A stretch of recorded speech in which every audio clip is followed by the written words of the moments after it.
मित्रांनो सकाळीच उठला आणि फोटोशूटला ना जायचा मूड झाला, तर आम्ही सकाळीच निघालो डुकू घेऊन, ते पण टेबल शीट.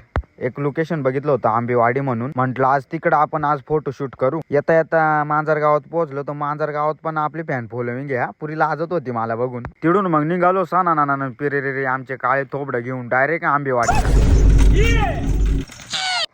अरा पोहोचलो बघितलं तर काय इतकी गर्दी का दीपू भाईचे डोळे डायरेक्ट घाबरून गेले. तिथं तर डायरेक्ट मराठी चित्रपटाची शूटिंग चालू होती. हे बघा.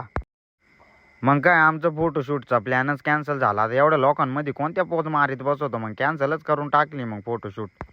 त्याच्यात माझे दोघं येडजवे मित्र तर एवढ्या गाड्या बघून तर ते घाबरूनच गेले. पहिल्यांदा शूटिंग बघितली वाटतं. त्याच्यात मग मी हँग झालो एवढ्या गाड्या बघून. त्याच्यामुळे आईला शूटिंग करणं म्हणजे सोपं काम नसतं रे. आणि त्यांच्या मायला त्यांना आजच शूटिंगला यायचं होतं का. इकडे आमचा पण प्लॅन चौपट करून टाकला.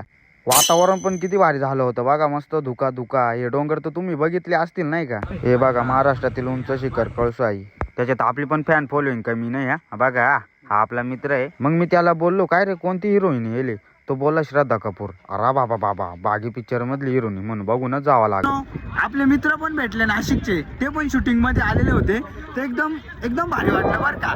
त्याच्यात मी जास्त जागिऱ्या करीत होतो बरं का, लईच म्हणजे लई. पण आम्ही आलो होतोच, तर आपल्या शूटिंग मध्ये जे माणसं आहेत ते पण भेटले आम्हाला. तर एकदम फ्रेंडली माणसं आहेत ते. कसं वाटलं तुम्हाला इकडचा व्ह्यूज बघून?